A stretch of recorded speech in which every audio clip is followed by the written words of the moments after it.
Okay, good afternoon, everyone. May I request everybody to stand up? Ay, to stand up. To open your camera. Check ko lang kung gising pa kayo. Okay? Open your camera. Di ba, Miss Dianoy? O, di ba? Natawa siya doon. Stand up. Kala nyo, nasa ano tayo, no? Panatang Pakabayan, tsaka.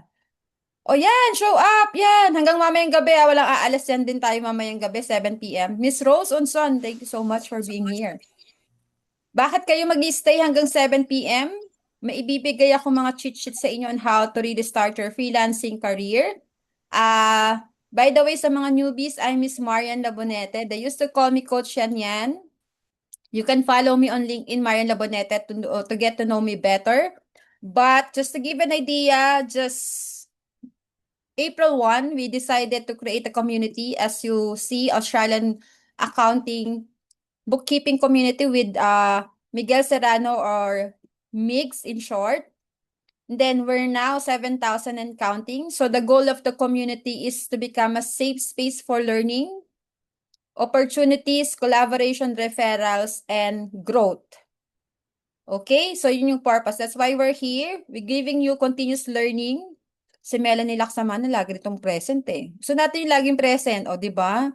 O, natatandaan ko kayo. Gusto ko yan. Ba, laging present yan. Active yan sa community. Nagtatanong nasan daw yung link. Malapit ko na rin yung makurot eh. Miss yan, nasan yung link? O, di ba? Okay. So, yun yung purpose ng community. And today, ayan, bibigay ko na yung floor kay Migs and I let him do the talking. Take it away, Migs. Magandang hapon. Dinig ako maayos. Just wanna check. Yes? Dinig ba ako? All good, all good. Okay, sige. So magandang hapon ano na ngayon? Biyernes na ngayon? Biyernes ngayon, no? Sorry, wala na akong sense of time sa katawan ko dahil araw-araw tayong busy pero naipasok pa rin natin ang session for today. One of the things na lagi natin gustong ginagawa doing yung ganito no na free webinar, the 9 critical skills for modern accounting professionals. Medyo pa iba-iba na yung title eh. Standardize nga natin yung team. Ano ba talaga ang final title nito? Okay. But, well, recognizing the presence, of course, maraming salamat, Miss Yan, for sabi mo nga, giving the floor to me. Imamap ko yan mamaya. And also, of course, ang mga community leaders natin, hindi ko sila makita. Na community leaders, can we just please rename ourselves? Lagay lang natin CL underscore your name para lang po magsama-sama tayo. Ano? Yes, CL. Nakikita ko dito si Olivia. And then, the rest I don't know. So, kung pwede nyong paki-rename ang inyong sarili para kayo po ay ma-recognize ng mga tao. Para kung may pinagkakautangan kayo dito ay sakaling ma-trace nila kung nasan kayo. Si Angie is nandito din. And all the others. So, congratulations by the way sa ating mga community leaders. Mama Kaka-launch ko lang yung natin pati ito, sa doon ano. maglabas na solo. Pero apod man sa nakiapod niya ako, nag-vlog. Minyabat. Ano minyabat? Ay, minyabat daw.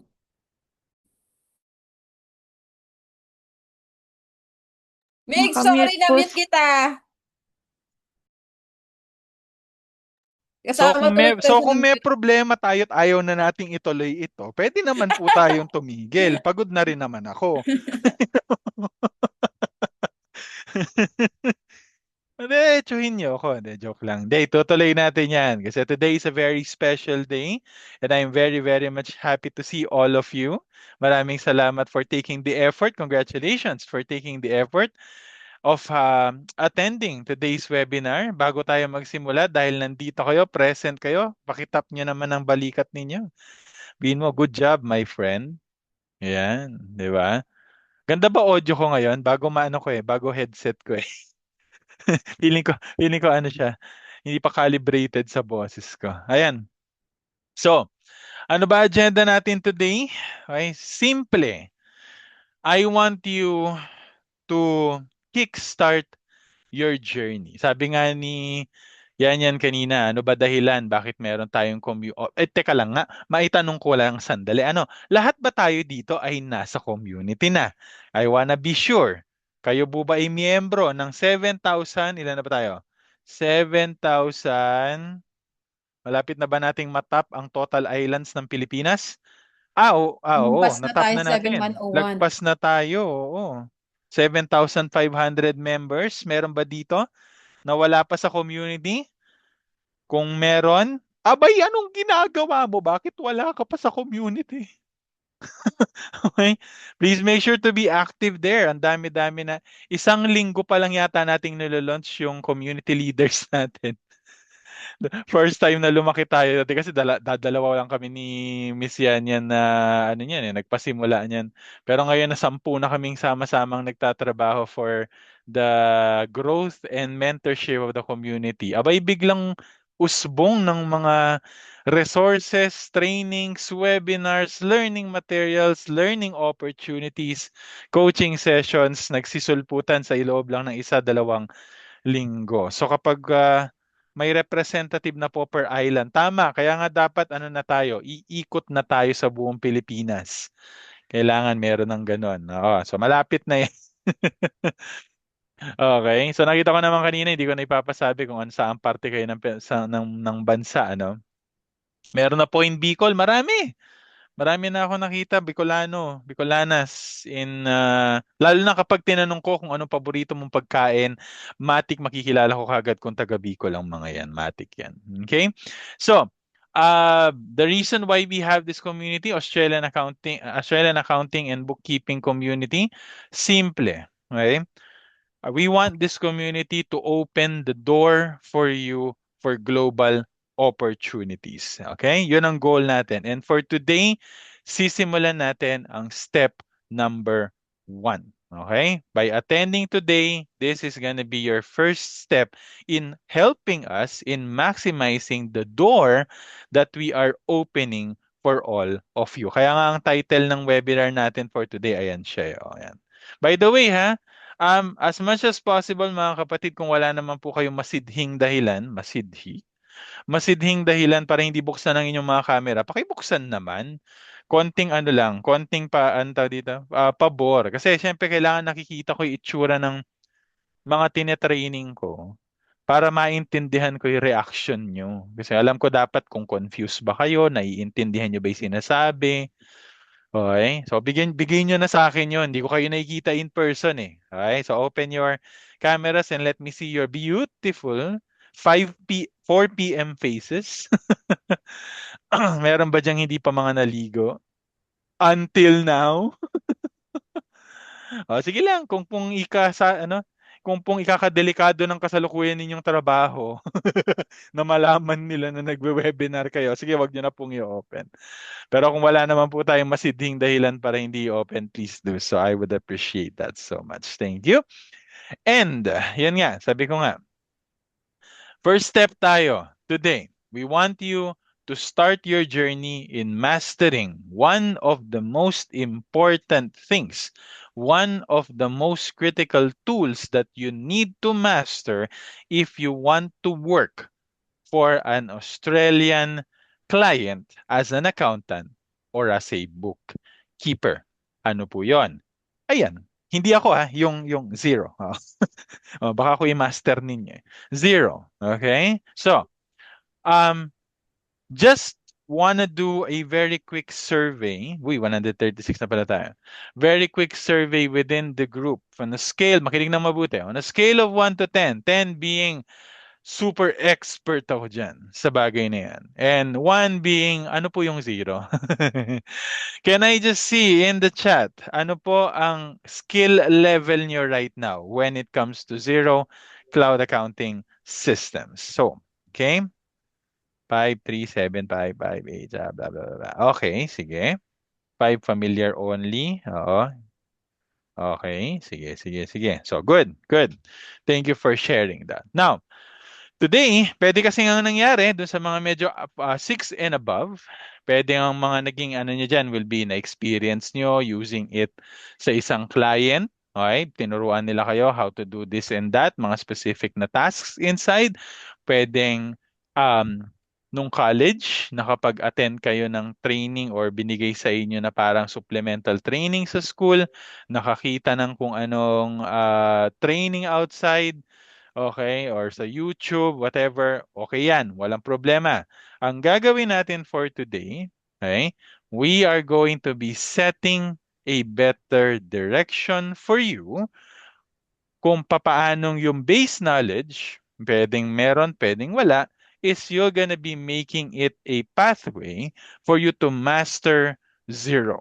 Okay? Yun ang gagawin natin. Magsiset tayo ng direction for today for you. Para alam, kasi syempre isang oras lang tayo today, mga kapatid. Hindi ko lahat masasaksak today yan. Pero I'll make everything that I'll do everything that I can for me to guide you through how will this journey move forward for you. Okay? But before we move forward on that one, ang question dyan will be this. Bakit? Okay? Bakit natin kailangan i-master si Zero? Why do we need to develop these essential skills, especially related to Zero? Let me give you, yeah, opo. Let me give you the reason why. Okay. For me to be able to tell you the reason why, bigay ko na rin ang sarili kong kwento. Sa mga hindi pa po nakakakilala sa akin dito, bakit di nyo ako kilala? Di kayo nanonood ng Win This Day Wednesday live. Ganyan kayo eh.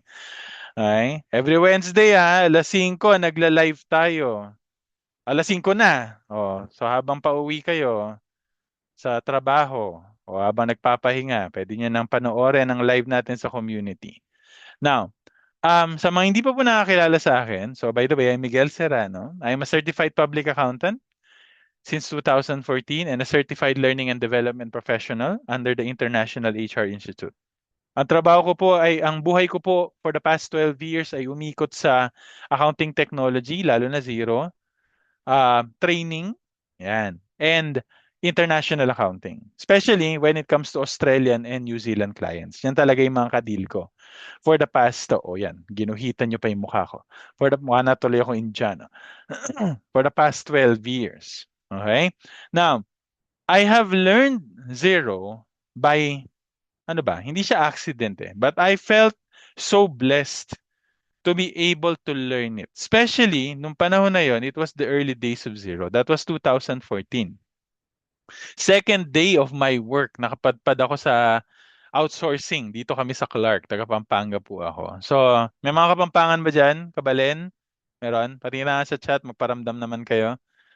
Okay? So, na-assign ako. Well, pumasok, pagka-graduate ko, nag-take ako ng board exam, pumasa ako, awa ng Diyos. So, on the first take, October yon. Pagdating ng November, I started my first job. Nakarating ako ng Clark on an outsourcing company.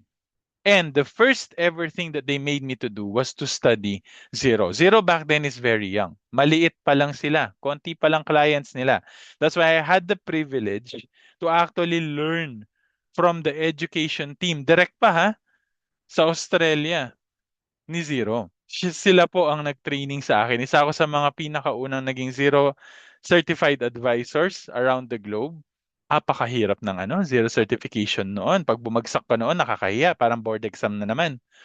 Okay? And since then, when I started using it, I became an advisor. I started using it. I became a partner. I was doing work through it para sa mga clients namin abroad. Mula noon, pumasok sa isip ko na bakit kaya hindi natin ituro ito sa mas maraming tao? Not for the reason na para lang for the sake na matuto kayo. Okay? But for the sake of, since me, nasa isang industry ako na I felt different from what other people were experiencing. Okay? Kasi, nung panahon na yon hanggang ngayon, mga kaklase ko, kabatch ko, CPA kami dyan nakapasok sila sa mga trabaho na minimum wage, overtime patayan. Tapos ako parang chill lang, mababait yung mga kausap ko na client. English nga lang araw-araw, but that doesn't matter. Kasi importante doon is maganda yung working environment, well taken care of, maganda yung sweldo. And sabi ko, pwede naman palang itrato ng ganyan yung mga accountants at bookkeepers sa Pilipinas. Bakit hindi natin gawin? And so that's where my mission began. Na For me to be able to open these opportunities, global opportunities for my colleagues here in the Philippines, mga kapwa ko accountants and bookkeepers, one of the things that I saw as a channel, a gateway to that, is for us to understand yung mga tools na ginagamit nila sa ibang bansa. Lalong-lalo na, mga kapatid, tandaan ninyo, ito meron ako i-share. Globally, and this is a little bit outdated, I think nasa mga 5 million na yung mga users ngayon ni Zero around the globe. They are really going strong. Lalo na recently, they have a lots of announcements connecting Zero to different AI platforms. Ang ganda ng ginagawa ni Zero right now. So they're very strong. Even on a country like US that is widely dominated by another accounting software. And I know that you know what I'm talking about, yung color green. Okay. Nakapasok sila doon. They are holding a lot of events there. They have millions of users in the US. And also, of course, sa birthplace niyan, Australia and New Zealand. Doon talagang nire-require. Okay, pakinggan niyo to ha. Lahat ng mga accounting firms in Australia and New Zealand, they are requiring their clients to use Xero if you want to work with them. So ano ibig sabihin nun? Una, lahat ng accounting firms in Australia and New Zealand, they are using Xero. Number one. Number two, lahat ng businesses, small businesses in Australia and New Zealand, gumagamit ng Xero. And therefore, doon pa lang sa bilang na yon, there are thousands of opportunities for us to work with at least one of them. Kasi kailangan nila yun. Okay? They need someone to handle the bookkeeping for them using this software. And nilagay ko na nga dito, 700 plus active jobs in Indeed, 500 plus active projects in Upwork, outdated na yan. And honestly, outside those platforms, there are thousands of opportunities. Hindi lang sa Australia, New Zealand, ha? Kasi as I've said here, this software is being used in more than 180 countries, including the Philippines. At isa po ako sa mga implementation partner ni Xero. Kami po ang nagsiset up sa mga ganyan, nag-i-implement sa mga small businesses dito sa Pilipinas. Isa yan sa mga krusada ko. Aside sa kayo, ino-open ko yung opportunities abroad, global opportunities for you sa ibang bansa. Yung mga nasa Pilipinas naman ng mga negosyo, I am bringing this technology to them. Mutual benefit, di ba? Sinagsisilbihan ko ang ibang bansa, pinagsisilbihan ko rin po kayo. Kasi I saw the benefit of understanding this system. So, if you want to open up global opportunities for yourself, this software is a must-have when it comes to your skill set. Kailangan mo siya i-master. Bakit? Yung mga mismong client mo, ginagamit yan eh. Okay? Now, for you to be able to master, kaya pala mostly nakikita ko Australia is Xero experience. Oo naman. Okay? Kasi sila mismo ginagamit nila eh. Now, for us to be able to develop that mastery in using Xero for an Australian client as an accountant or a bookkeeper, ano magiging direction natin dyan? Paano natin gagawin yun? Ano yung step-by-step na gagawin natin? Well, today, we are going to be discussing the following. Okay? We are going to be looking into the 9 critical skills that you must develop because these are also the 9 critical things that clients look for from an accountant that claims they know how to use Xero. And please listen to that part. Yung part na sinabi ko, they claim that you claim that you know how to use Xero. Kasi marami out there. Di ba nakita nyo kanina, 4.4 to 5 million users of Xero. Alam nyo kung ano problema doon? Marami sa mga yon, okay, listen to this, hindi talaga marunong gumamit ng software. Okay? Yung iba doon, nakapag-certification lang. Yung iba doon, nakapag-YouTube tutorial lang. Yung iba doon, nag-attend ng seminar, tinuruan ka ng kung ano yung meron sa loob ng system, saka ka mag-click-click-click ng kung ano-ano. That's not how you develop mastery in Xero.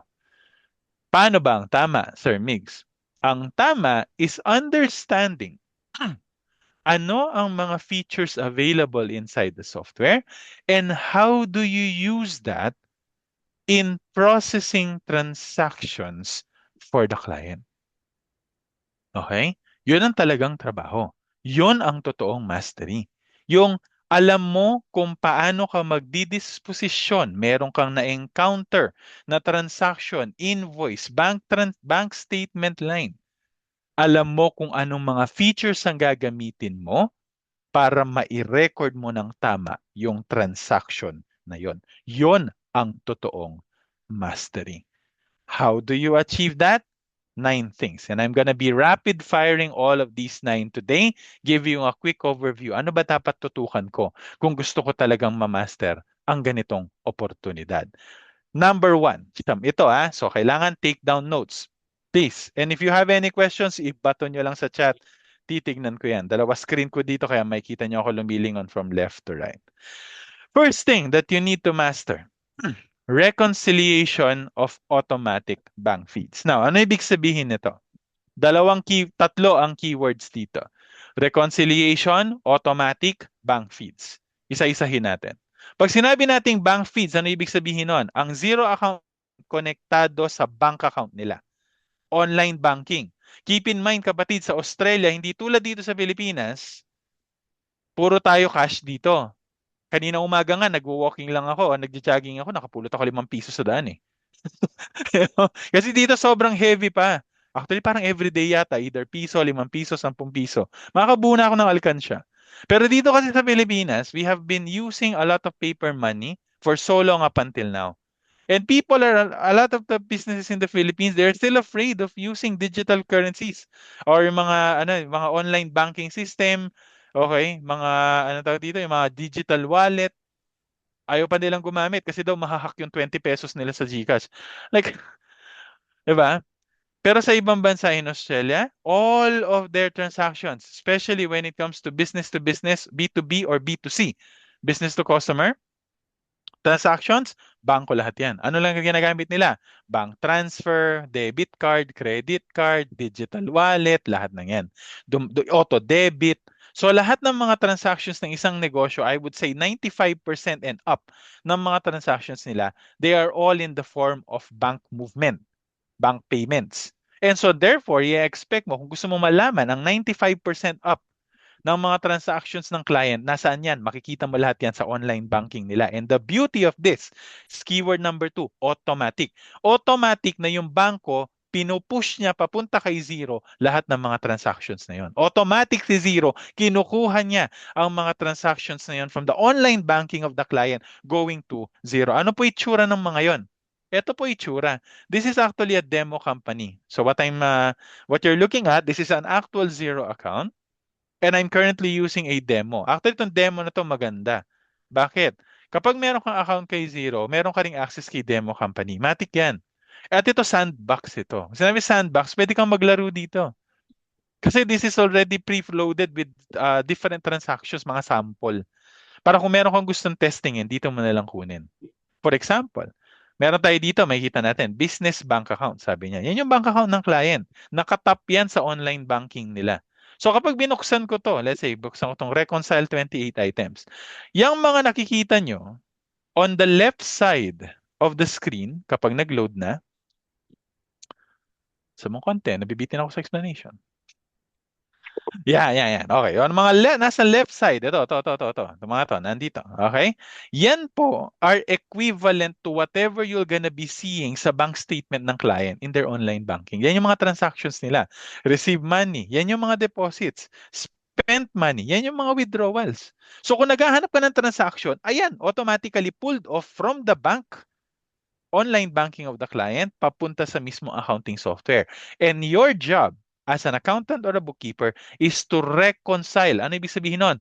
To record these transactions in the books. Ano po yung books? Sa loob ng zero.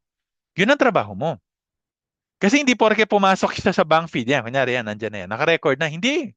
Kasi kakategorize mo pa yan. For example, ito, payment ito. Sa isang invoice. Ano gagawin mo? I-apply mo yan. Click mo yung okay. Ibig sabihin nun, automatic. Nagkaroon na ng application of payment dun sa invoice na related siya. So, ibig sabihin nun, at the back end, magkakaroon tayo ng journal entry. And yes, you heard it right. Journal entry. Debiting your bank kasi madadagdagan ng bank balance, crediting your accounts receivable kasi mababawasan ang customer collectible.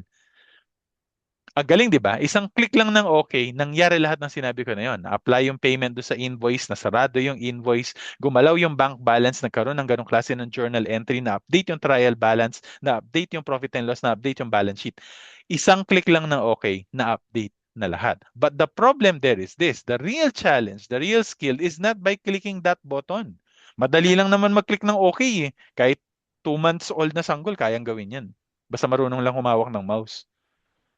Ang totoong skill dito, te, okay, is understanding. Pagka-click ko ng okay na yun, anong mangyayari? Saan siya mapupunta? Anong mga transactions, accounts in the chart of accounts ang affected? Ano magiging impact nun sa financial reports? Ano magiging impact nun Doon sa laging mga single, no? transaction? Oo. Mga transaction nun sa loob ng system. Pasuyo na lang po. Yan. Thank you.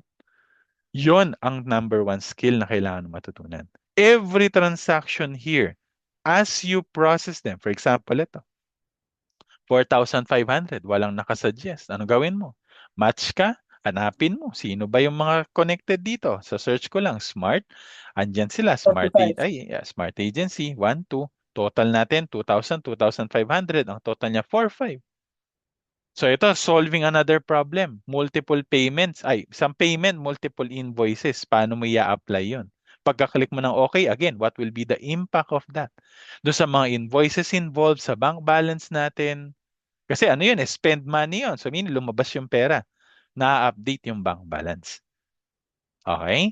So that's how you utilize the reconciliation of automatic bank feeds in processing at least 95% of the transactions of the client. Napaka-importante. Ano pa? Number 2, managing bank rules. Yung kanina, okay pa yan, walang problema. Paisa-isa eh. Pwede. Pero paano kung kunwari ito, bank charges? Okay? O kaya naman ito, Cooper Street Bakery, 1, 2, okay? Pa-recurring, 7-Eleven, meron dito. Tapos, meron na naman, nasan ba siya? Meron sa babayan eh. O, basta yun. Ayun, to. 7-Eleven. Paano pag ganyan ng mga recurring transaction na ang kailangan mo ma-achieve dyan is consistency when it comes to treatment of this transaction. Dito papasok si bank rule. Kasi tandaan niyo kapag nagbo-bookkeep ka para sa client, consistency in the treatment for transactions that requires consistency of treatment, okay? Kailangan alam mo yan, kailangan magawa mo yan ng maayos. Ang mahirap kasi dito, kunyari, yung mga inexperience, no? Yung pumasok na lang bigla sa pagiging bookkeeper nang hindi nila alam ang ginagawa nila.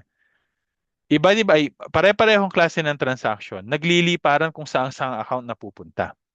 Tandaan mo, ang bookkeeping is all about categorization of transaction. Anong purpose? Para pag samasamahin natin yung pare-pareho, para kapag nag-generate tayo ng report, maintindihan natin yung trend, comparative balances. Tinitingnan natin yan sa financial analysis. Susi dyan is consistency in the treatment. And bank rules help you achieve that. Kasi for example, ito, 7-Eleven, meron siyang rule, ayan, nakalagay apply rule. Pag inopen ko to, kinlik ko to, ipapakita niya sa iyo ngayon ano ang nakasetup dito na treatment para sa ganong klase ng transaction. Ang sabi niya, ay, dahil 7-Eleven yan, isiset mo yung contact at 7-Eleven and then dito, i-record natin siya as office expenses. Ibig sabihin nito, because of bank rules, through the help of bank rules, we are sure na every time na merong 7-Eleven transaction na papasok sa bank feed yan, papasok sa bank feed ng client, pare-pareho ang magiging treatment nila. In this case, it's going to be office expenses. So, utilizing the concept of bank rules in standardizing the recording of a transaction is very, very important to achieve consistency. That's the second lesson. Okay? Number 3, utilization of cash coding. Now, etong kanina, di ba yung first example natin, nire-record natin yung mga transaction pa isa-isa. Sa bank rules, ini-standardize naman natin ang recording ng mga pare-pareho ang treatment. Etong pangatlo, cash coding, ano naman po ang purpose nito? Ito para mapabilis ang pagre-record mo ng transaction. For example, ay, paano ba natin magagamit yan? Ito, from the bank feeds itself, meron tayong isang column dito ang pangalan ay cash coding. Ayan siya. Pag kinlik mo yan, lahat ng mga transaction in the reconcile tab, makikita mo dyan. Okay? Pero ibang format nga lang. Ayan. So ano pong purpose nito? For example, pag tabi-tabihin ko yung pare-pareho, paying. Yan. So itong Central City Parking na to, 5 yan. Imbis na 5 beses ko siyang ire-record. Okay? Hiwa-hiwalay. Ano gagawin ko? Select ko na lang lahat. Select ko lahat. And then from there, gusto kong ilagay sila sa under na account na motor vehicle expenses. Enter and all of the edits that I do on one will be applied to all that were selected. So sa pagpaprocess ng mga transactions na ganito, multiple pero pare-pareho lang din ang treatment, option 1 will be to create a bank rule. Option 2 is to use cash coding. Kailan ko pipiliin ang alin, sir? Mag-cash coding ka kung may multiple transactions, similar ang treatment, pero hindi na yan mauulit in the next time. Kunyari ito, 5 beses silang nagbayad ng parking, pero baka naman kasi, within that time period lang sila nagpunta ng Central City. Hindi na sila babalik doon. So what's the use of creating a bank rule? Isa pa yan. Hindi porke nandyan ang feature, automatic, ginagamit. Kailangan alam mo muna para saan. Ano magiging impact nito? Am I doing this for the short run or for the long run? That's how a wise bookkeeper thinks. Okay? Dinidisenyo mo ang buong sistema sa pag-record ng mga transaction mo. Ito pa maganda. Di ba, nalagyan ko na ng details ng Central City Parking. Ano gagawin ko? Check ko yan. Kapag kompleto na yung details ng mga inedit mo, plus, isama mo na rin yung mga may bank rules kanina, katulad ng 7-Eleven, di ba may bank rules yan? Okay? Anong mangyayari? Kapag kinlik ko itong sa baba, save and reconcile all, what happens is that 7 transactions are automatically recorded ng sabay-sabay. Imagine if you can do that, okay, with 200 transactions of similar treatment, instead of processing them one by one, you only need one button to record them all. Yun ang trabaho ng cash coding. And so mastering how to use this properly could enable you to expedite, pabilisin ang coding ng transactions mo para makasave ka ng oras para sa client mo. Kasi tandaan ninyo, binibili ng client ang oras ninyo. So the more that you can make it efficient, the better. Di ba? Pero dahan-dahan na, kasi pagdating sa cash coding, kailangan binabasa mo ginagawa mo. Kasi pag masyado kang ura-urada, tira ka ng tira, anong mangyayari? Pati yung mga hindi dapat na i-standardize, in-standardize mo, nagkandaligaw-ligaw yung mga transaction ngayon. Yun yung sinasabi ko kanina na, oo, madaling mag-click, Pero sometimes you also need to know when not to use a specific functionality. Okay? Very important. Keep that in mind. Now, on the first 3 bullets, kapag yan na-master mo, taga mo sa bato, 95% end up ng mga transactions ng client, alam mo na yung process. On a day-to-day basis, Yung kasunod na 6, mga special circumstances yan. Mga what-ifs yan. Hindi yan lagi nag-occur on a daily basis, but once they appear, okay, dapat alam mo kung anong gagawin. For example, number 4, make sure to review. Tama. User-friendly talaga si Xero. Correct. Alam niyo kung bakit user-friendly si Xero? Kasi alam ko, this is the only accounting software that was never designed to be used by an accountant. Ulitin ko. The reason kung bakit si Xero is very user-friendly is because this is the only accounting software in the world that was never designed to be used by an accountant. Okay? Ang pinapagamit nila si Xero talaga sa mga business owners. Alam nyo kung bakit? Para hindi na sila mag-hire ng katulad yung accountant at bookkeeper. Sila na lang ang gagawa. O sir, Diyos ko, sinira mo lahat ng pangarap namin, wala na palang gagawin.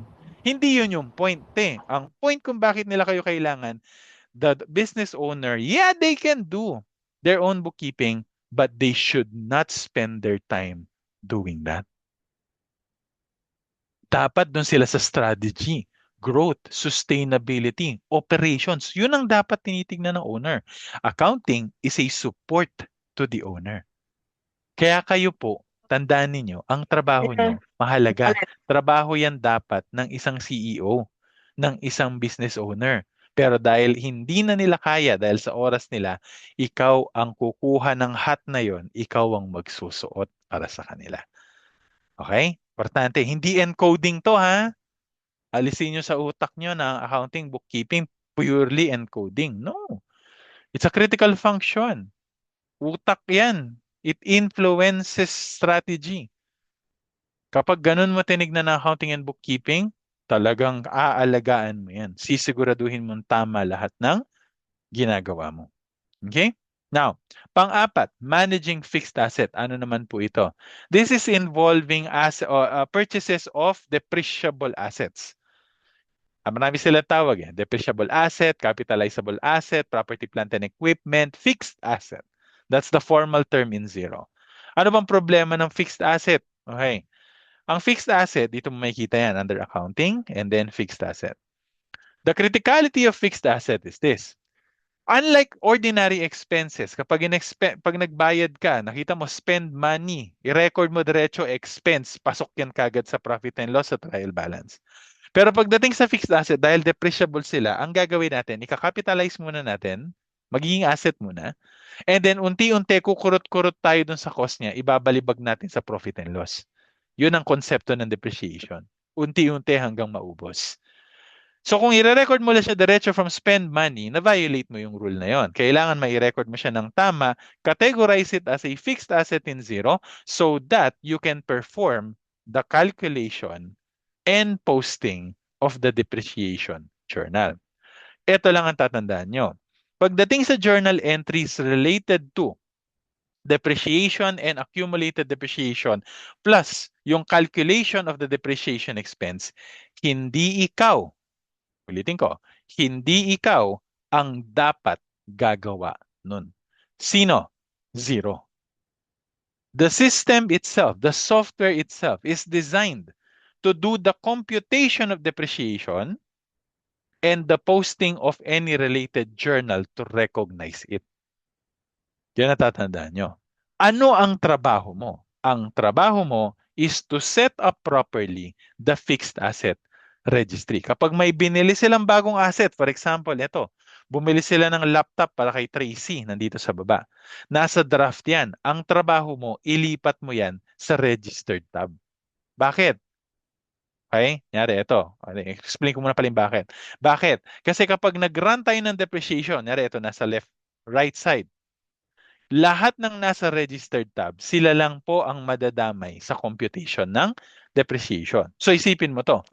May biniling asset, laptop para kay Tracy. Binayaran natin yan. Gumalaw ang bangko, gumalaw yung asset account niya. Kaso hindi mo ginawa yung sinabi ko. Anong nangyari? Hindi nakapasok sa registered tab. Nag-run tayo ng depreciation. Anong mangyayari? Hindi masasama to ngayon sa computation. So ano ibig sabihin nun? Understated ang depreciation. Kulang.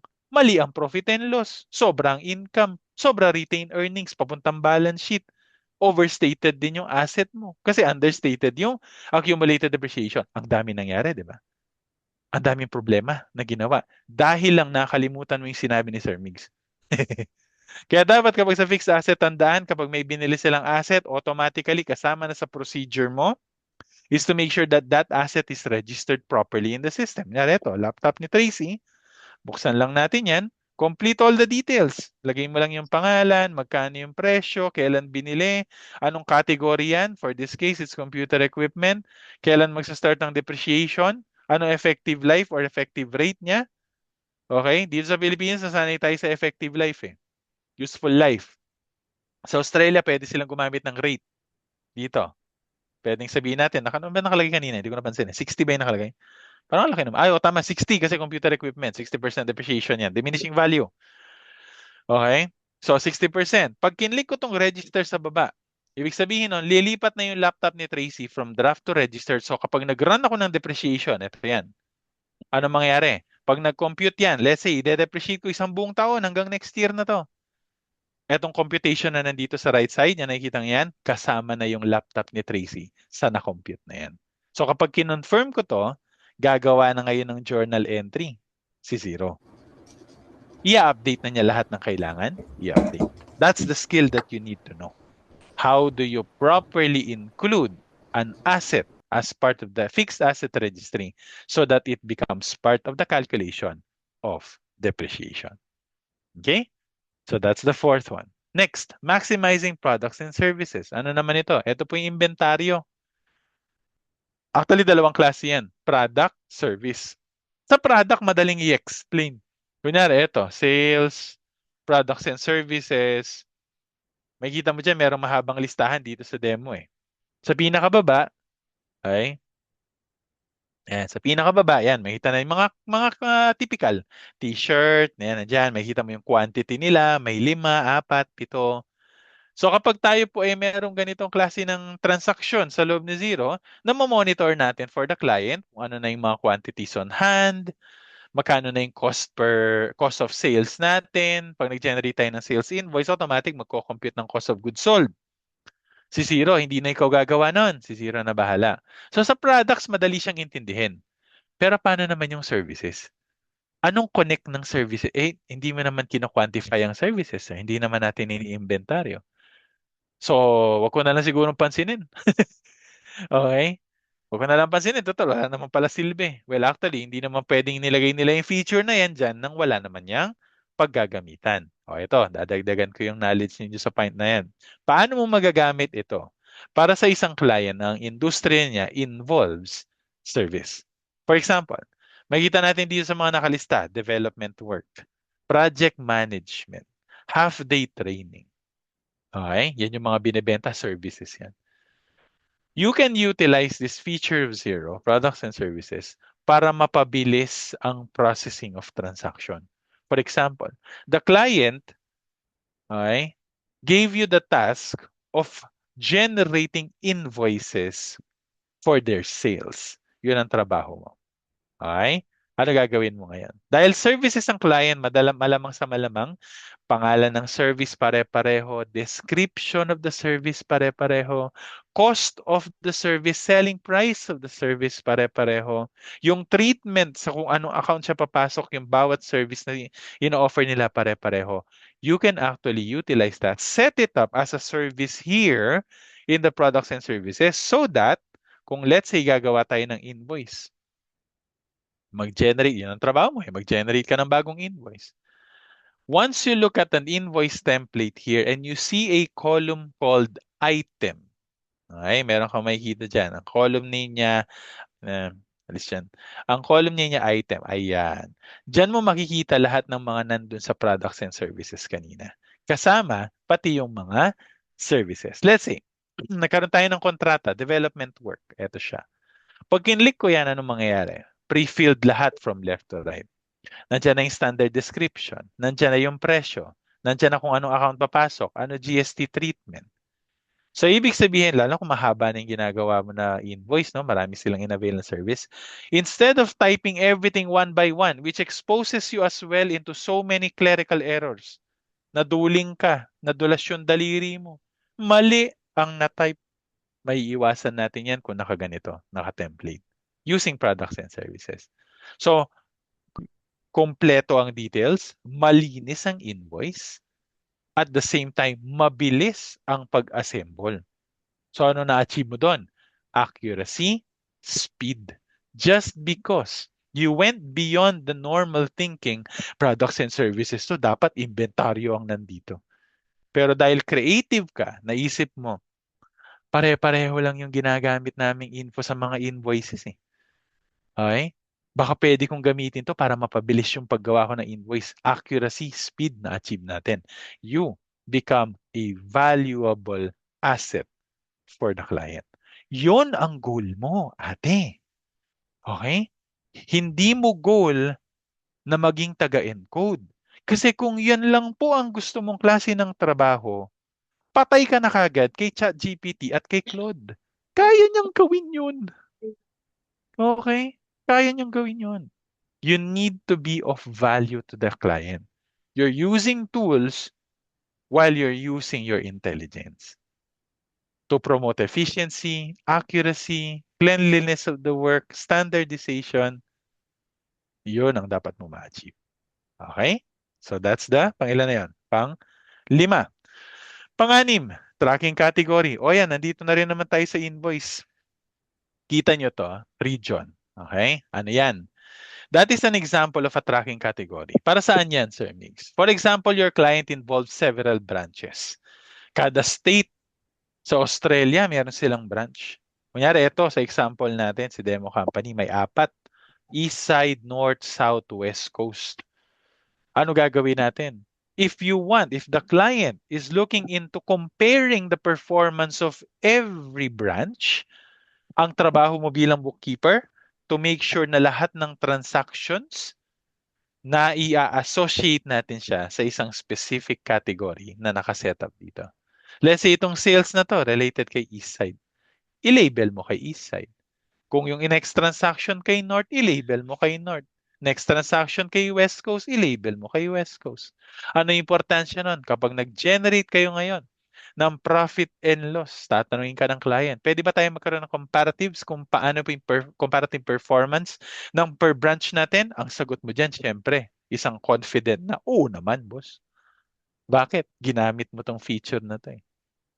That's what this feature, tracking categories, is trying to make you do or helping you to do. Okay? It allows you to slice and dice different transactions inside Zero to make meaningful reports for your client. Kasi at the end of the day, naalala ko yung pinakaunang beses na ginawa namin itong free webinar na to, itong Zero. Nandun si, ano nga ulit pangalan niya? Tony? Yun, oo.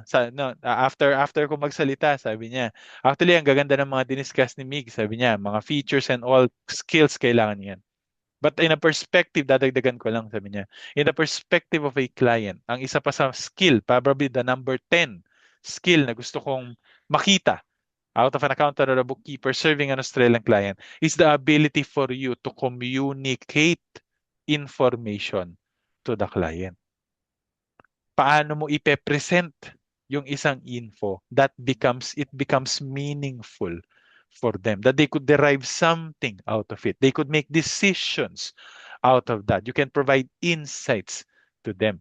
These are tools, one of which is tracking categories. It allows you to manage the data inside the software to create more meaningful reports para sa mga kliyente natin. Okay? Yun po ang purpose kung bakit tayo merong tracking category. Now, that's the number, pangilan na yan? 6. Okay. 7 tayo. Assembling manual journal. Yes. Okay. Unfortunately, kahit gaano ka-high-tech si Zero, ay, yung parang magre-record ka ng bank transaction, isang okay button lang ang kailangan mo na record na, di ba? Meron at merong pagkakataon pa rin within the accounting and bookkeeping cycle na kailangan mong gumawa ng journal entry. Specifically, kapag month-end, kapag nagko-closing na tayo. Saan mo makikita yon? Accounting and then manual journals. Ayan. Okay? Etong manual journal na to, debit and credit ito. Whether you like it or not, kailangan mo yan. Ano bang mga klase ng mga month-end journal ang kailangan mong gawin? Number 1, accruals. Okay? Common yan. Prepayments, huwag nyo masyadong intindihin. Hindi yan masyadong sikat sa Australia. Accruals are the top. Inventory adjustments. Okay? Lalo na kung kunwari hindi nila ginagamit si Zero for inventory purposes, ikaw ang maglalagay ng month-end adjustment to recognize the remaining inventory on hand. Saan mo gagawin yon? Journal entry. Okay? Personal transactions o kaya ng mga business transactions paid personally. Okay? Ano ibig sabihin nun? Nag-abono si owner. Pero ang expense dapat ni-recognize ni company. Ano gagawin mo? Walang bank transaction yan. So, i-journal entry mo. Ano lang ang mga dapat mong tandaan kapag nag-journal entry tayo? Number one, narration. Kailangan po, pag nag-narration tayo, malinaw kung para saan ang journal entry. Dito natin masisegregate ngayon kung ano edad ng gumagawa ng journal entry. Ano ibig sabihin? Kapag ang nagjo-journal entry, okay, medyo meron na, ang tawag nila ay seasoned professional. Oo. Nag-aasin na po. Okay? Mga medyo ano na, oo. Pre-millennial generations. Isusulat sigurado sa narration niyan. To record, yan ang umpisa niyan eh. To record, blah, blah, blah. O, tumatawa si Rodora. Naalala ko tuloy si Jeneline Mercado. Hindi sa mukha mo, sa pangalan mo, ate. Alam niyo ba yun, Rodora X? Nag-joke ako, hindi ko sure kung nag-gets niyo. Wag na, sige. Tampuhin. Okay. Ayan, to record. Yan. Pag naman Gen Z o kaya Millennial, ano po magiging title nila? Inventory Adjustment. Diretso lang, wala na paligoy-ligoy, sis Mariosep. Okay. Whichever, it's correct. Ang importante, the narration is descriptive enough for us to distinguish what that journal entry is all about. Okay? Yun ang importante. And then, of course, the date, self-explanatory, anong date ito mapopost. Okay? Auto-reversing date, simple. Lalo na ito, ginagamit mo lang auto-reversing date for the purpose of, ano sa yan? Wala ako eh. For the purpose of accrual journals. Kasi kunyari, nag-accrue ka month end. Let's say, mag-accrue ka ng, ano na bang yan? July 3. 30th of June. June 30, nag-accrue ka. Dapat kinabukasan, July 1, nag-reverse ka. Huwag mo nang gawin. Ilagay mo na lang yung auto-reversing date dito. 1st of July, automatic gagawa ng journal entry si 0, dalawa. Yung journal date at saka yung auto-reversing date. Diba? Automatic na naman. And then lastly, itong pinakahuli. Show journal on cash basis reports. Tatandaan mo to ha.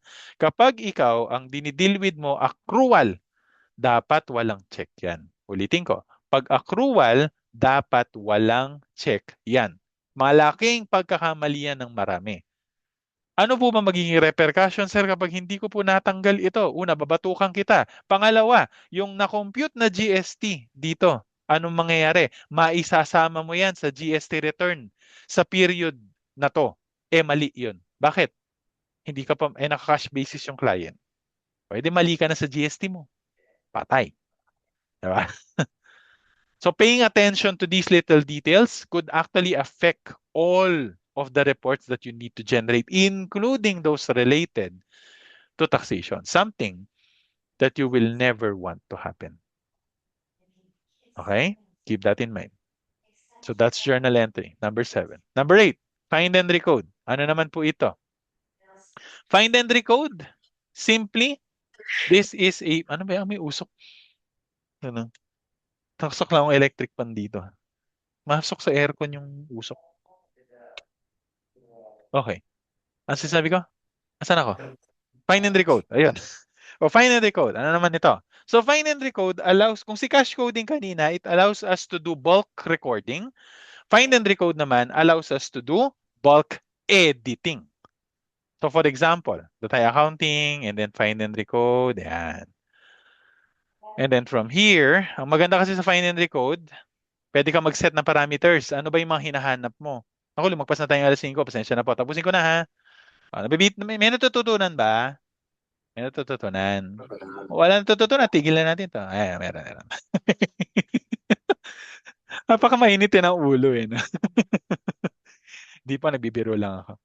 So for example, yan, account. Okay, yan. Let's say, gusto kong makita lahat ng mga transactions sa loob ng entertainment expense. Pwede ko rin ilagay yung date range dyan. Kung gusto ko, marami kang options dyan. Search mo.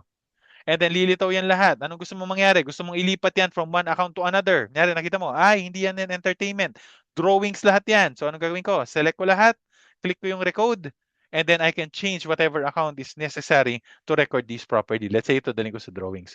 So imbes na pa isa-isa mo silang i-edit ate, which will consume a lot of the time of the client, through the find and recode feature, you can do all of these ng isang bagsakan. But, keep this in mind. Kapag po nagpa-find and recode ka, may 3 category kasi na pwede mong palitan. Pwede mong palitan yung contact, pwede mong palitan yung account, pwede mong palitan yung tax rate. Tax rate means the GST rate. O sa mga hindi pa nakaka-ride na yung GST, yun po yung VAT nila doon. Now, Ito tatandaan mo. Pag may pinalitan kang isa dyan, hindi automatic yung iba dyan is mapapalitan na din, ha? Let's say, from a GSTable account to a non-GSTable account, hindi automatic na napapalitan agad Nag-start na? dito. Oo, nag-start na. Napapalitan agad dito yung tax rate niya dahil lang nagpalit ako ng account. So kung ang intention mo, papalitan mo both account and tax rate, pati ito, pindutin mo din, ate. Okay? Let's say bus excluded. Hindi pwede isa lang. So yun yung number one habiling ko dyan. Pag ginagamit mo to, keep presence of mind lang, kailangan mo lagi. Huwag ka nagmamadali. Kasi kapag nagmadali ka sa bookkeeping, uulitin mo lahat yan. Yung tinipid-tipid mo na oras, kukonsume mo doble pa. Ay, basahin ang ginagawa. Yan ang number one. So that's what find and recode is. And then lastly, modifying report packs. Ang maganda kay Zero, lahat ng clients, lahat ng users na nakakausap ko, kahapon, meron akong kami, kahapon ba yun? The day before, pare-pareho kami ng comment. Ang ganda ng mga reports sa loob ni Zero. Halos nandyan na yung kailangan mo. Okay? Ano lahat ng mga available? Financial performance report, mga analytics, budget, nandyan. Financial statements, profit and loss balance sheet, cash flow, nandyan. Depreciation schedule, yung lapsing schedule na hindi mo mabala-balanse sa client mo ngayon. Hindi mo na kailangan gawin, nandyan na.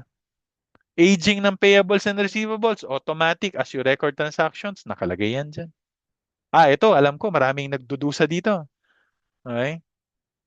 And, oh, Tony. Hi, Tony. I saw, I just saw him. Yeah. Oh, I hope you don't mind. I'm still speaking in Tagalog. Yeah. Ayan. So, nasa na nga ba ako? Ayan. So, ano pa? Ito yung isang iniiyakan nyo na report. Bank reconciliation report. Alam ko, ginagawa niyo yan. Ino-overtime niyo pa yan. Hindi mo na kailangan gawin yon. Nandito na. Saan ba? Hindi ko nga makita eh. Pakihanap naman. Ito, bank reconciliation report. Automatically, you can produce that. Even the reconciling items, automatic naka-recognize yan. But the skill that you actually need to do and to have is dalawa pagdating sa reports. Number one, understanding the reportorial requirement. Ano ba kailangan nilang report? Okay? Ano ba gusto nilang makita? Anong report ang pwede mong i-produce para magawa mo, mapalabas mo yung gusto nilang makita? And number two, understanding how to modify those reports so that you can present the data properly. For example, sa profit and loss, di ba yung example ko kanina, may mga tracking category, comparatives pagdating sa mga branches. So when you generate a profit and loss, yeah, it's already pre-formatted dito. Okay? It looks like a profit and loss na, but if you want to enhance this, for example, you want to create comparatives, I want to put 2 months pa na i-compare ko. Okay? Pwede. Or if ang goal mo is to compare tracking categories, like this one, pwede rin. So you can put all of these branches side by side. So what's my point here? As I've said, dalawa ang requirement. You need to know ano ba kailangan ng client. Ano ba gusto niya makita? And number two, okay, number one yun. Number two, paano ko yun ipapakita sa loob ng system? There are a lot of modification options that you have in here, including editing the layout, yung mismong backbone, bituka ng report, pwede mong gawan yan. Dagdagan mo ng mga formula. Kunyari, gusto mo malagay ng percentages. Kunyari ito, yan, percentage, sabi niya. And then, this, sample lang to, walang sense yung ginagawa ko. Pero, just to show you how you can create a percentage. Ayan, okay. May column, wala lang lumabas. Kasi hindi maayos yung pinili ko eh. But that's my point. You can even create this kind of analysis, additional information, additional insights just by knowing paano mo i-modify yung report sa loob ng system. So mula kanina, di ba? Anong mga pinag-usapan natin? Siyam yan, di ba? So mapapansin ninyo, buong journey to. From the beginning. Ano ba beginning? Pera. Bank transactions. Saan matatapos? Reports. That's why I told you, these 9 critical skills, these are your roadmap. Okay? This is where you start if you want to develop skills for you to become a good, qualified accountant or a bookkeeper for a client. Para may direction ka. Hindi yung random ko kung mag-aral.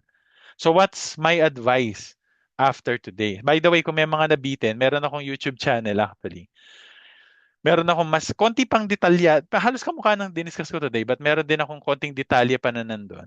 I created several videos there that you can also look into. Scan nyo lang tong code na to enhance your learning. And then, your next step here will be this one. Then, papasok ko sa'yo yan. Baka may gusto kang i-add bago yung last ano. So, how do you become an expert in zero? Una, okay, study zero. Take the Zero Advisor certification only for the purpose of understanding the system, not for the sake of certificate. Okay? Number one mistake ng mga nagtitake ng zero certification, they're doing it for the sake of certificate. No!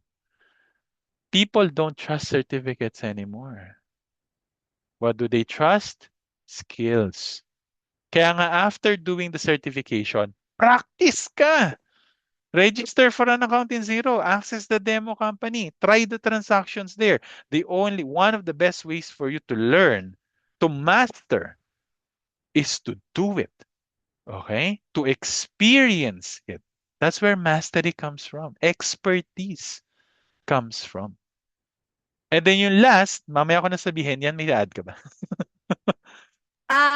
Wala naman so far. So, later, sige. But anyway, again, sa mga first time, patype naman ng 1 if you're first time to join this webinar. Kasi I cannot count in my hands na nakailang webinar na kami. But every time I join, nakaka-refresh. Ay, ang daming 1.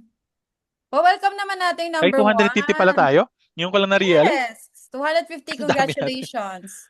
Kasi Galing. 500 packs yung Zoom ko, sabi ko, at least ka man ng kalahati. Hello, ayan. So, marami palang 1. So, thank you so much for being here. So, ilang beses namin to ginawa. Even me, I'm always nare-refresh dun sa process. And, yun lang, hindi namin alam kung sino dito yung iba't ibang level na kayo kung nasan journey. Kaya nga, mamayang gabi, 7 p.m., meron pa tayong kasunod na webinar just to gauge more and know you more later. But, to cut lang muna si Mig saglit, just to validate why you have to learn zero, I let my my business partner Tony is here, my business partner in Australia, to give you or validate why you have to learn zero. Tony, can you validate, because this is June 30 already, anong tawag doon? Tagalog, ang hirap naman. End of Ano na kasi financial ngayon? year. End of Financial year na, yeah. Yes. Maybe Tony can add more why we have to learn zero and Australian bookkeeping. Hi, Tony. You're muted. Good evening, one and all. I apologize for my lack of Tagalog.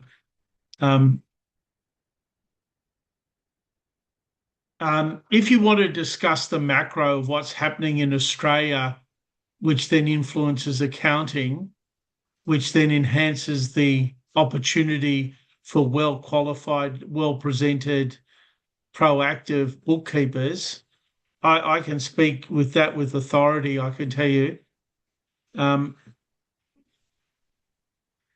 every organisation I know, and we know lots of them, are looking for ways to either reduce the payroll cost in their finance departments, or if you're working if you have an accountancy division or accountancy firms like we do, to reduce their cost inside work, the billable cost to a client. And in our case, it's not so much the cost arbitrage we're looking for, it's the speed at which work gets done. We make more money from clients who have their work done quickly, thoroughly, and efficiently, and we would rather pay more money to have that done than chase some wage arbitrage so it's cheaper.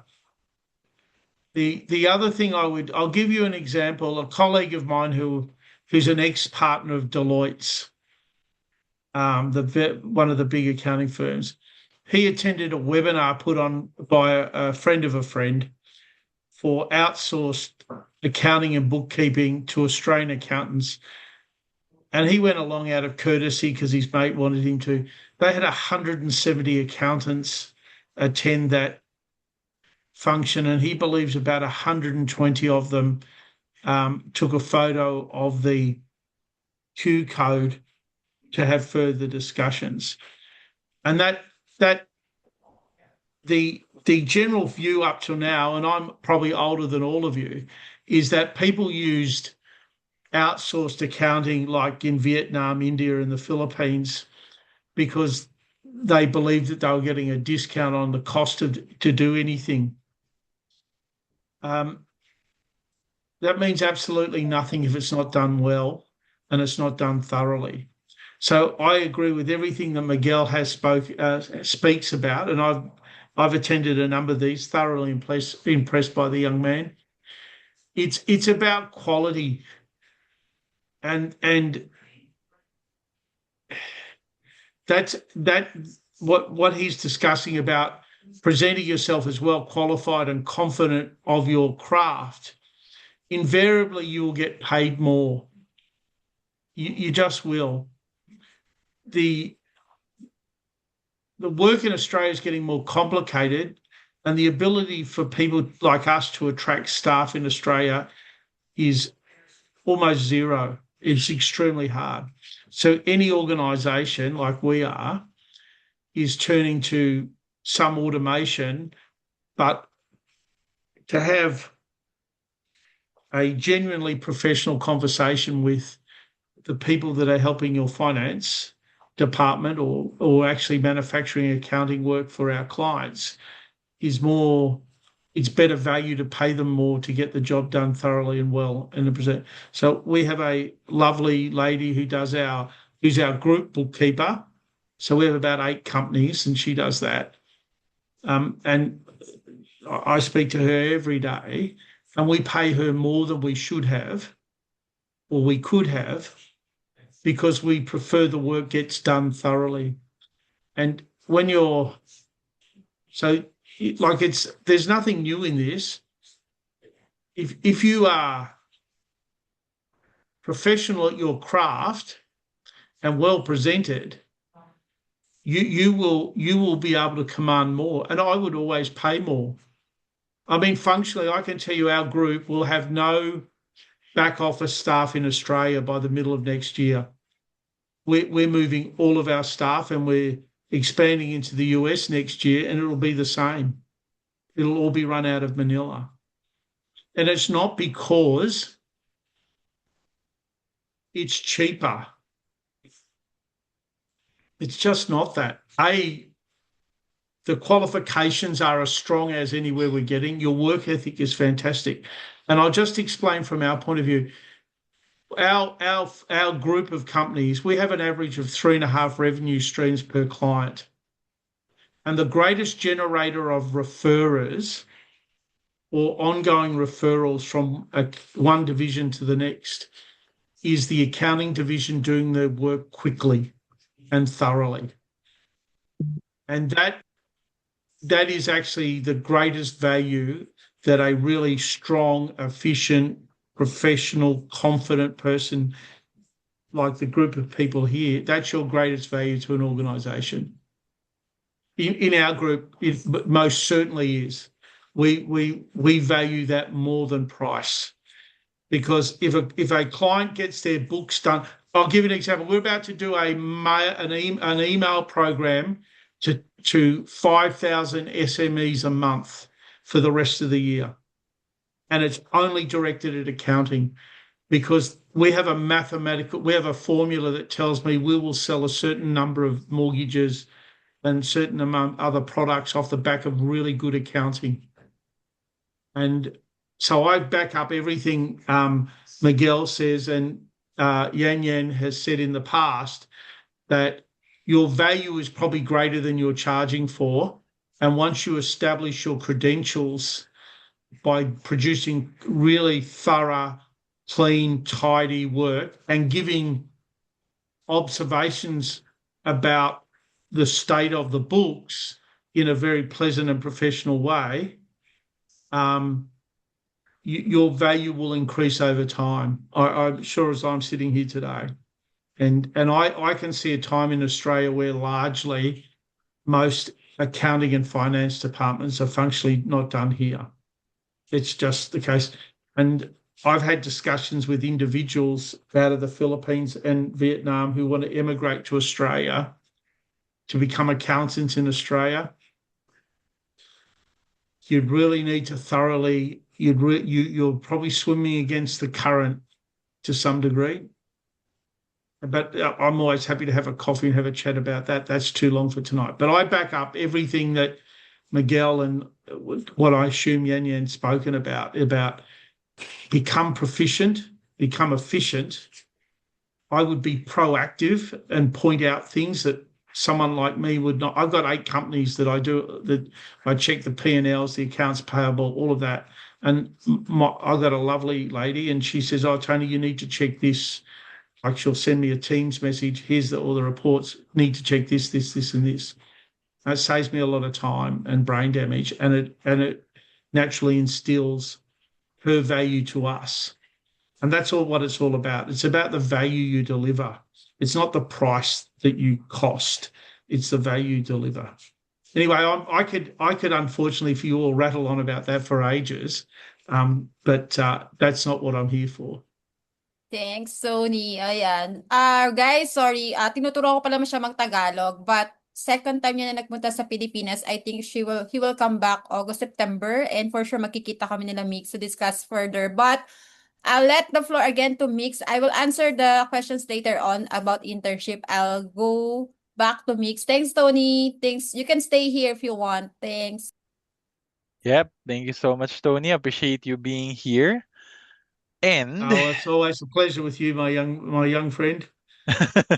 haven't seen you in person. Let's meet soon. Yan, din pa kami pinagmi-meet. Yes, pagbalik niya, August, September. Soon, definitely. Really? I will. Yeah, That's right. have So coffee. everybody go on holidays and leave the country. I'll be over there in August, September.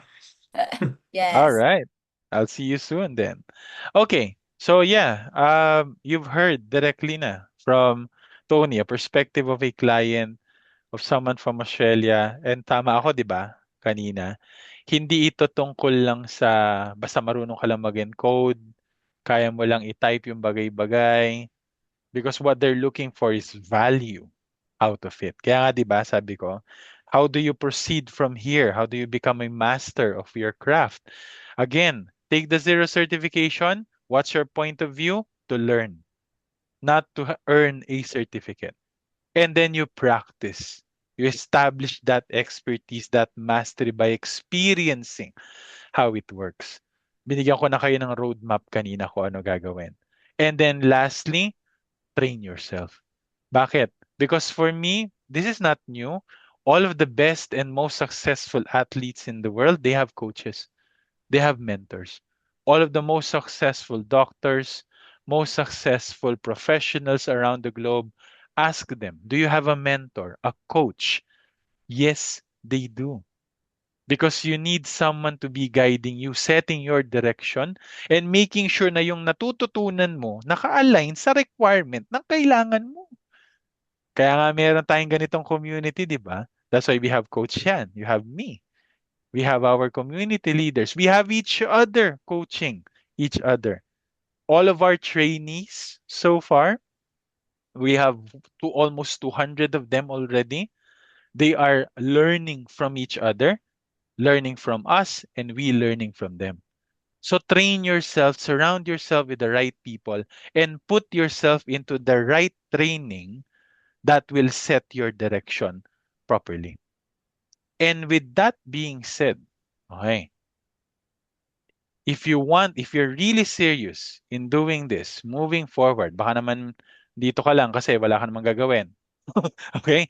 Pero, I mean, wala, free time mo lang. But if you really think this is the path that you want to move forward, this is the kind of life, the kind of people that you want to deal with, this is my gift for you.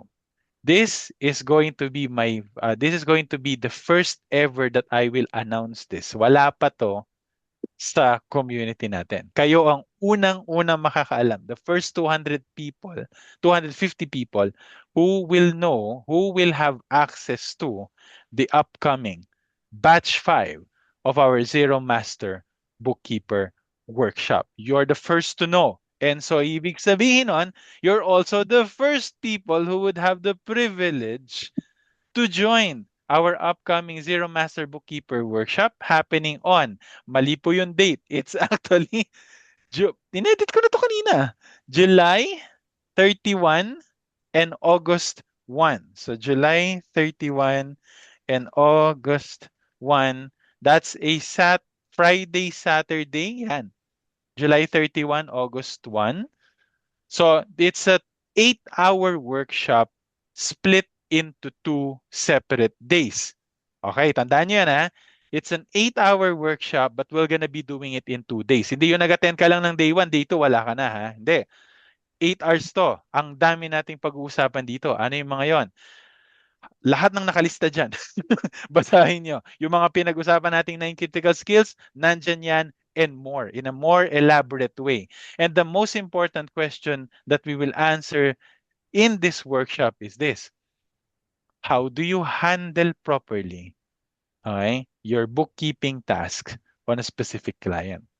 Kasi we're gonna be talking about scenarios. We're gonna be talking about what ifs. We're gonna be talking about what actual transactions would you expect to deal with and what are the different techniques na pag-uusapan na kailangan mong gamitin to process that transaction properly.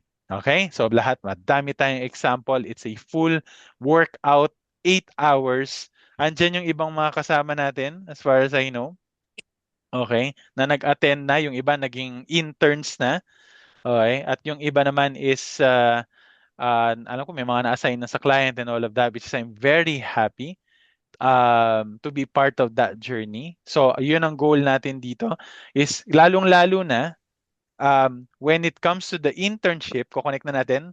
Yan. Ayan, sige, shoot mo na. When it connected ito sa internship naman. Ayan, so yan. Yes, okay. Dun sa nagtatanong ng internship, I'm happy and proud to say na ang internship nanggaling siya sa batch 1 and 2. So what's the mechanics? Hindi po kasi siya pwede lahat. Why we need, so nag-enroll ng zero class yung batch 5 na sasali, meron doon assignment afterwards. May tatapusin kayong project. Fair na fair yon kasi bakit? Nung kinuha ko yung intern, hindi nila alam na magiging intern doon sila. Basta ang ginawa nila, nag-submit sila ng assignment, sila yung top student, 90 yung ibang grade, 98 to 85 to 95 yung grade, tapos sila yung una nag-submit, sila yung pinili kong intern. Actually, hindi ko kilala yung mga intern na yan. Promise. Nakikita ko lang sila uma-attend, pero hindi ko sila personally kilala. Ngayon, we have successful paid interns. Take note, hindi siya basta interns lang. They are paid. Weekly may payout kami sa client. And Tony said kanina, just to give an idea how much, sorry Tony, I have to say, how much is the salary of the one who onboarded on your business is 70,000. All right, 70,000. It's 75 plus bonuses. Yes. And so we have a very, I think we have a pretty generous bonus structure that's tilted towards productivity but clarity. So I call it brain damage. Anybody that takes brain damage out of my life, we pay really well. I will shoulder your brain damage. We'll talk about later. Anyway, I'm just saying the salary, not to overhype, but that's the truth because ako yung nag-refer doon. Nasa community siya actually. And Tony, now na-mention ni Tony, may i-build kaming outsource from Australia and US by end of this year hanggang next year na yun magra-run. Kaya siya pupunta dito, inaayos na yung structured. Siyempre, saan ako kukuha? Dito sa community, tama? Sa lahat na nag-enroll kay Mix. Bakit? Kasi, kagaya nga ni sabi ni Tony, bakit ko papasasakitin ang ulo ko? Doon ako kukuha sa naturuan na ni Mix. At sure ako doon, dumaan yan sa tamang training. And I can vouch those people. Tama ba? Fair enough naman. So, malinaw ba yung internship program namin? So, hindi siya palakasan system. Wala pong ganun dito. Fair and transparent kami mag-share ng internship. So, how to be one. Syempre mag-enroll ka, at the same time, wag mo lang basta ipasa, ha? Basta masabi mong maipasa. Syempre, gawin mo siya nang naaayon sa puso mo, talagang gusto mong matuto. And ano naman siya, napaka-worth it nung pagka-assignment mo kasi ma-apply mo siya sa actual. And again, ang next line na project namin, to add lang kay Migs, yung mga 8 interns ko, sa susunod, sila na yung magte-train sa inyo. Oh, nice. Kasi tinuturuan ko na sila maging leader in their way. Kasi ang goal namin, doon pa sa, bukod kay Tony, we have existing client na after namin ma-clean up, bibigyan pa kami ng other account. Kilala sila ng client ko. And weekly yung pay namin doon, napaka-happy namin. So, ganun kabait ang Australia. So, hindi ko again ino-overhype ang Australia. Hindi naman obvious, but I'm just saying and being transparent. Ano yung potential income and career growth nyo? Learning zero. Okay? Clear ba yan, guys? Patype naman ng 1 kung clear. Wala na magtatanong mamaya ng internship, ha? Kukurutin kulit kayo. Sabi ng kukurutin, ha? Okay, 1, clear. Okay, so Mix, do you have additional, or Tony, you have additional parting words? It's already 5:30. We're almost 1.5 hour. Oh, Pag no, nawala ng disqualified. firstly, anyone, but I'm an old man, so I've met lots of people who do presentations on programs or software, and Miguel's the best I've seen. And the combination of those two together means you're in good hands. I'm personally happy to answer any question that anybody wants to ask directly. Yan Yan's got my WhatsApp if anybody wants to have a chat. Like I said, I'm going to be in Manila in September, and I'll probably end up living there. So we've got lots of opportunities. I'm happy. I'm not, we're very direct, transparent, and honest. Always paid well because it's about value, not price. So, like I said, if anybody ever wants to contact me, they're welcome to. I'm happy to give my time. Like I said, I'll be functionally living in Manila by September. So, I'll be, like I said, open to chat. Anyway, it's wonderful to catch up with you all. Have a wonderful weekend. Thanks, Tony. I know it's Friday and evening there, 7:30 p.m. You can take your but dinner. you two draw, but I'm happy to serve you two in your endeavors. Yes. Thank you, Tony. Okay, you go so back much. to Bye-bye Ludwig. all. See you later. See you, Tony. Bye, Thank you. Tony. Para Tagalog na kami. Bye. Yan. Yeah. So, ayun. So, yeah. Responsibilidad ko yun. Okay, that's actually the partnership that we have with Yan Yan and the gang. My duty is to make sure to prepare you for those opportunities. That's the reason why we are doing the Zero Master Bookkeeper Workshop. Hindi pwedeng bubuksan mo lang ang pinto. Kailangan aware ka ano ba ang gagawin mo pagkalagpas mo sa pinto na yon. So that's our agenda for this workshop. And of course, we will be rewarding those na they did excellent performance in the training. Talagang nag-effort, nakinig, nag-practice, gumawa ng activity, ng assignment.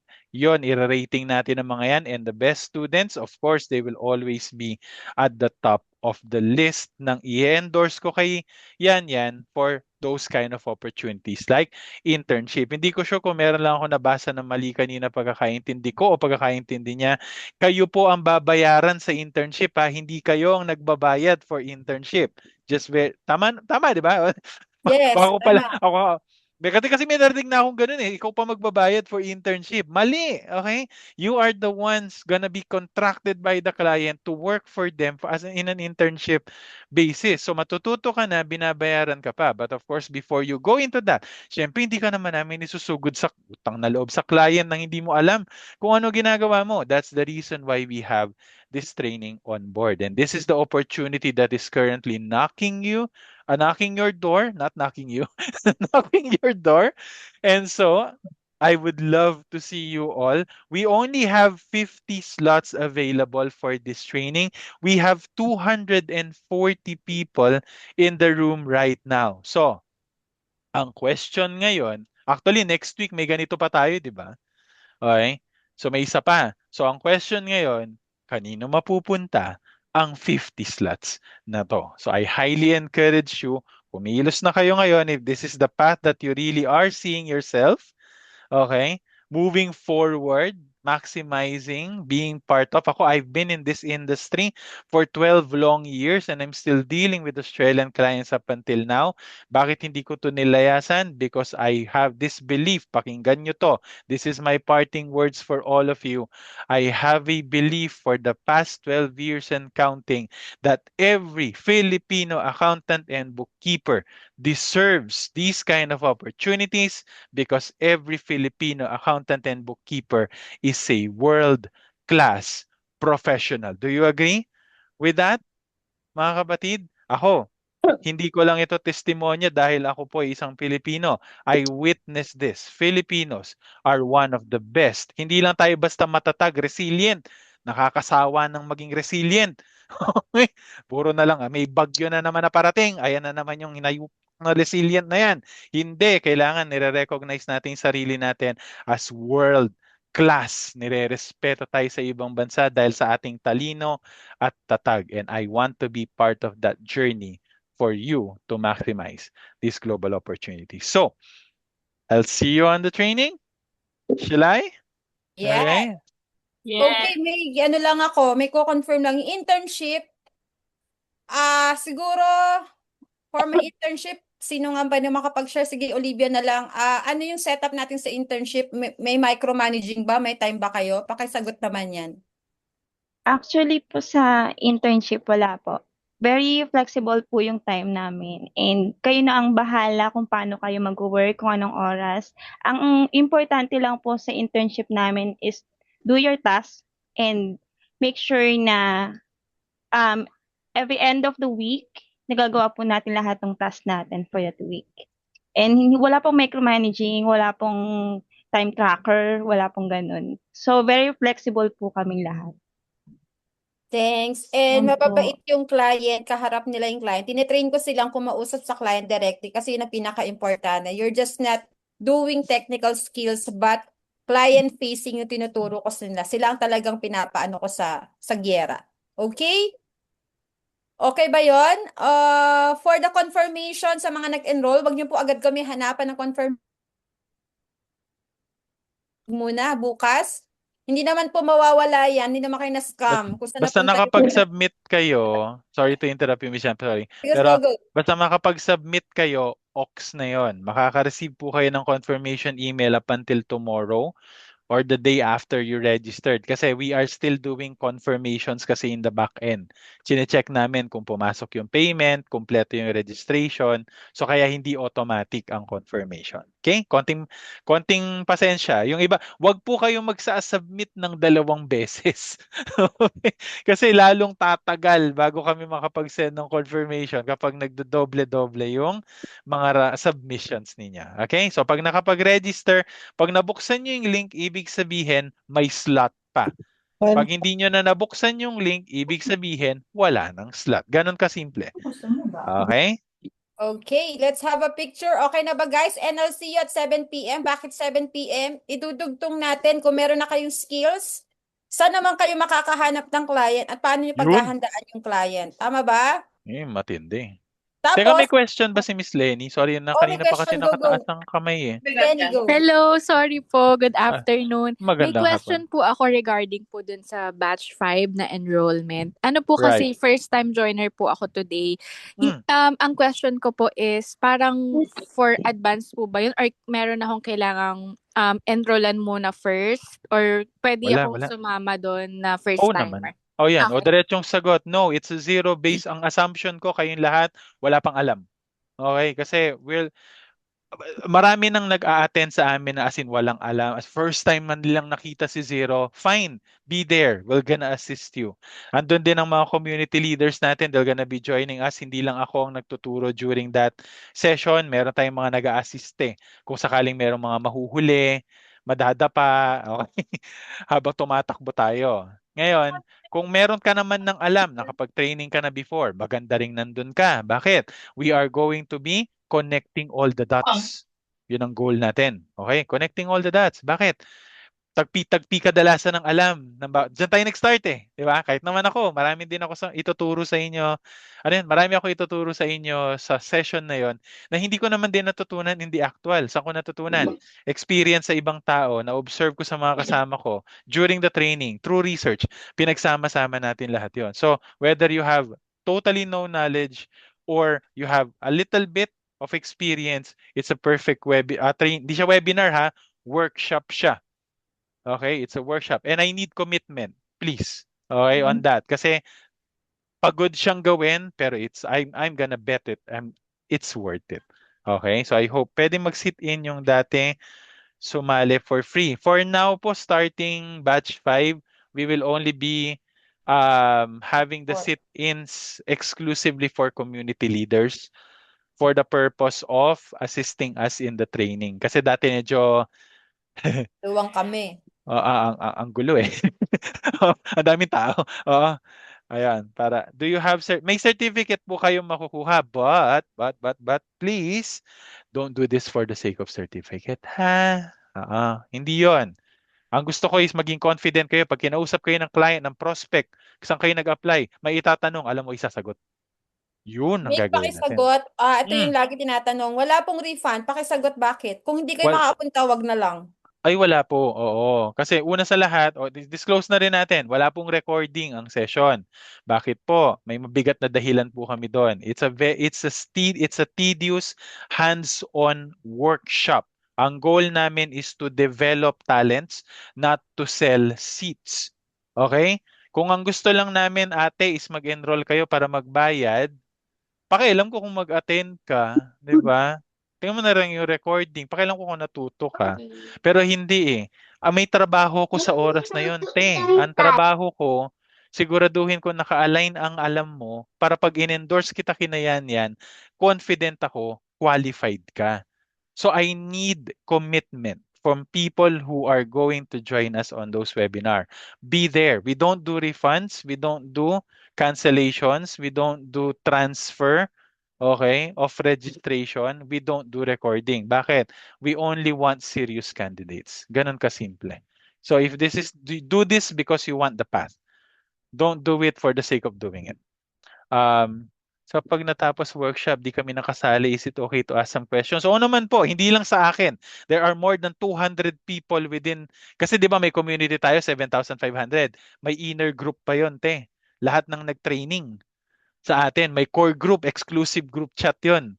Doon, pwede tayo magtanungan doon at 200 katao ang pwedeng tumulong sa'yo anytime. At willing na willing sila. Sorry, may nalalagpasan ako sa mga questions pero ano nyo na lang. Meron pa bang iba? Karen, you're raising your hand. Hiningal ako sa sinabi ko. From batch 4, magsasubmit na po ako ng results very, very soon.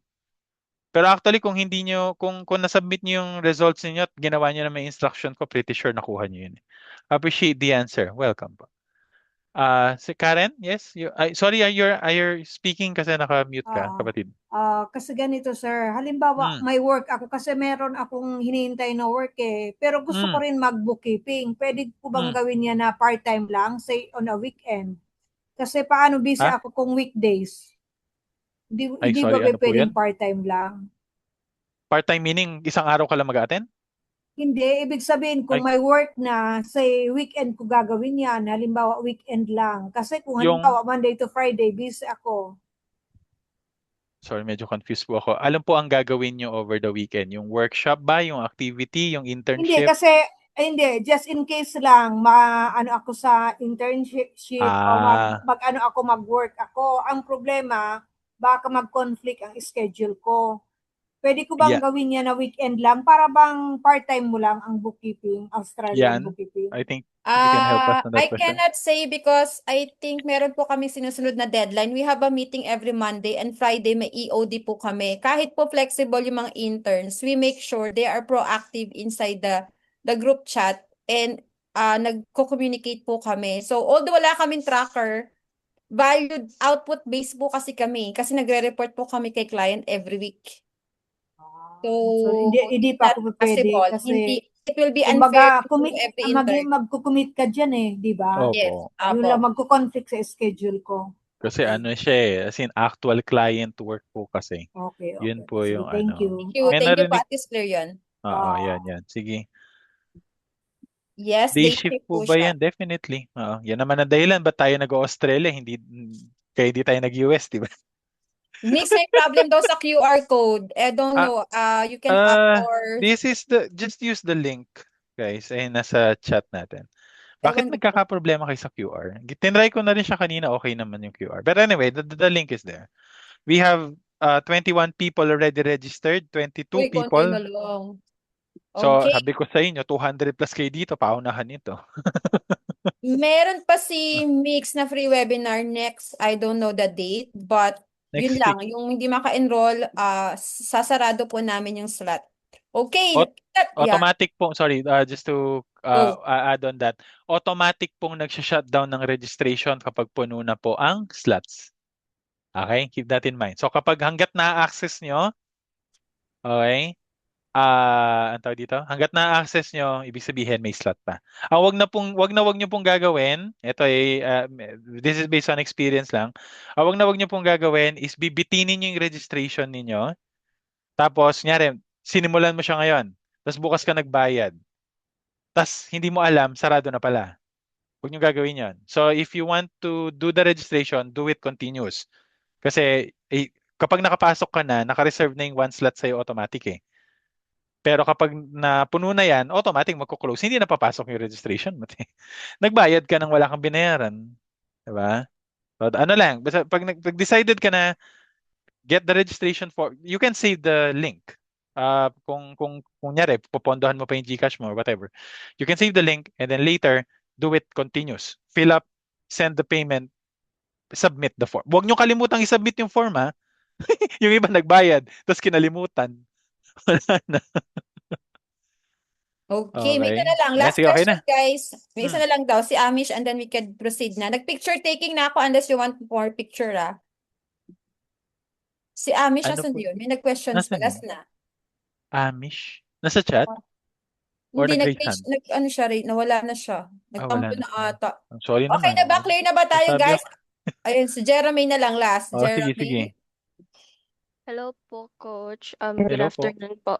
Mhm. If ever po as a newbie po sa zero po, tapos mag-attend po dun po sa workshop niyo, tapos hindi po nakasali sa internship, can we ask for recommendation po if in case po maghahanap po kami ng ibang client po, in case lang po hindi po kami natanggap sa internship. Pwede Ganun po. naman. Ako wala akong nakikitang Okay. problem doon. Pero, give us a basis, no? Para, like, Mm-mm. mag-submit ka ng activity. Kasi pag nag-submit ka ng Yes po. activity, alam ko kung ano isasabihin ko. Pero kung kunyari, nag-attend lang ng workshop, hindi kita pwedeng bigyan ng recommendation kasi, ano sasabihin ko? Okay. Ayun, so basta na kompleto mo naman, may complete info tayo, walang problema. We can help you on that. In the Okay. little way that we can. Thank you po. Last na. Okay. Ayun na si Ami pala yun, Mix Yes. Ami Destra. Ami, Yes. oh yes. Yes, yes, ma'am. Kasi po, meron akong na attend na ng zero. So, nakapag-trial na po